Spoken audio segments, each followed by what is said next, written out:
I struggle with disease. I have Parkinson's disease. But if you see a little oasis on the horizon, just a small little today is simply a reminder. You matter. Look past all that and just think about the people that help you.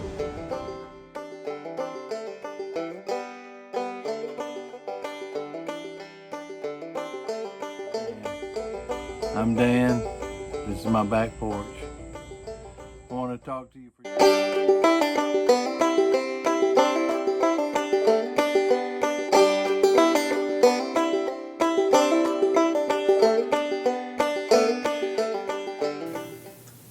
Have you ever been caught in the middle of a bad storm?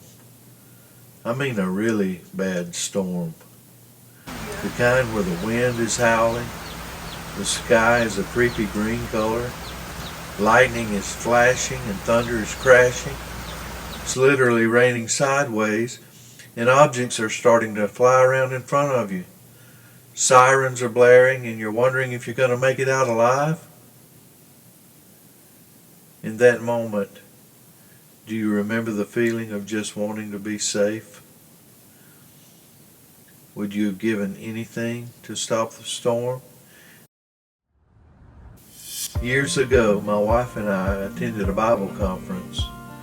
One of the speakers made a remark that has stuck with me. He said, either you're in the middle of a storm, coming out of a storm, or getting ready to go into a storm. He was illustrating the principle that we go through a lot of storms in our lives. I heard another speaker once put it this way: there are more valleys in life than mountaintops. Sound depressing? I guess it is, but really doesn't mean it's not true. Storms come in all shapes and sizes. Sometimes they're financial storms. Sometimes they're relationship related. Sometimes it's our health. Sometimes it's job related. Maybe the storm is raging in your mind and you just can't make it stop. Maybe you're a victim of a senseless act or crime. I'll say it again, storms come in all shapes and sizes. Understanding the principle that life has many storms can help us in a couple of ways.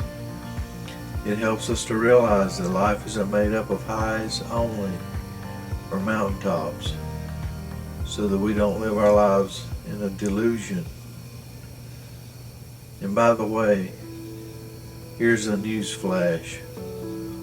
Other people's social media accounts don't reflect real life most of the time. People don't usually post the details of the trials, failures, or personal struggles that they're going through. Now don't get me wrong, I wholeheartedly agree that that's not the place for intimate details. But back to our principle. Another way that it helps us to understand about life's storms is that it helps us not to bury our heads in the sand while the storm happens.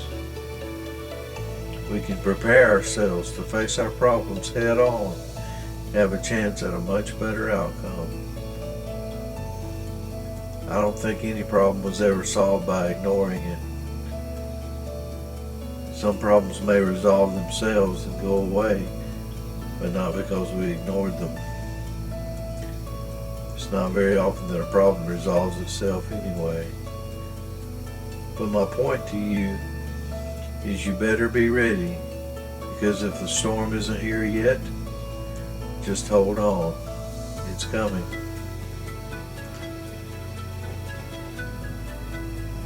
As you probably guessed by now, the gist of this video isn't about some little storm or some minor disturbance.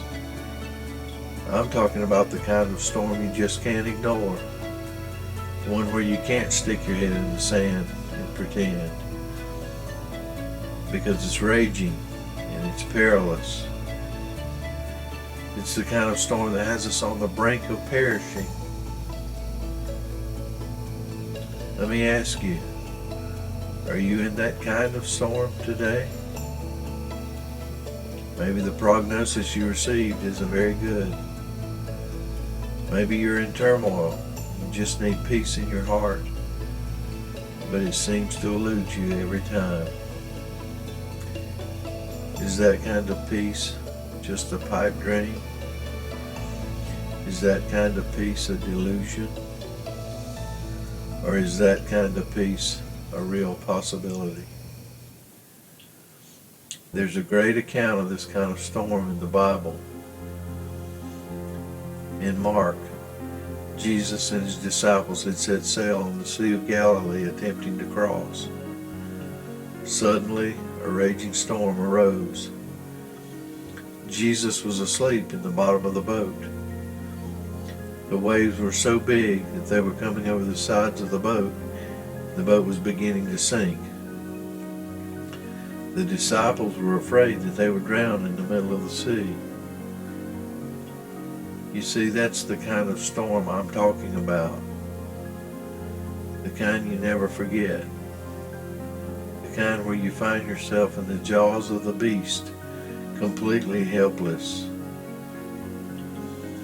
That's where the disciples were. They woke Jesus up and asked him if he didn't care that they all died.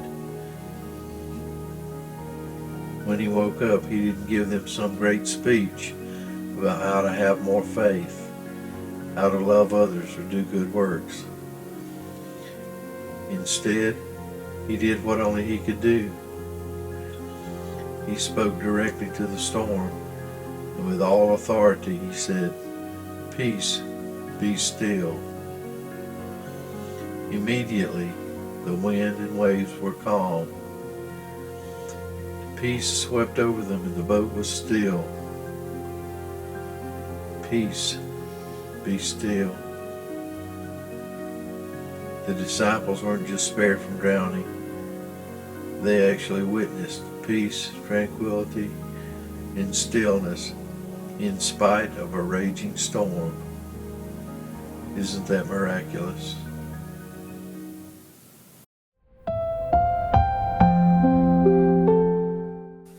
Jesus said, "Peace I leave with you, my peace I give to you.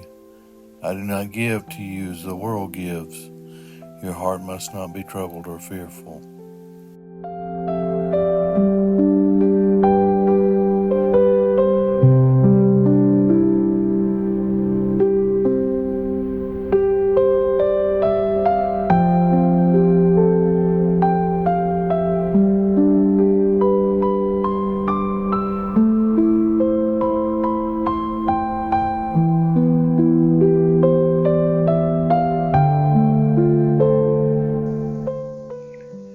Do you need peace in the middle of a raging storm today?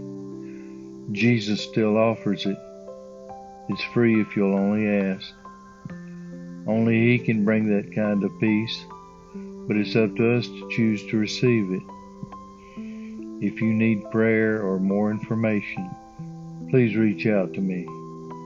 My email is in my channel description. Any correspondence will always remain confidential. Just remember that Backboard Stan loves you. God has a good plan for your life, and look for a reason to celebrate today. Don't forget to subscribe to my channel and drop me a comment. I'd love to hear from you. Take care, and I'll see you next time.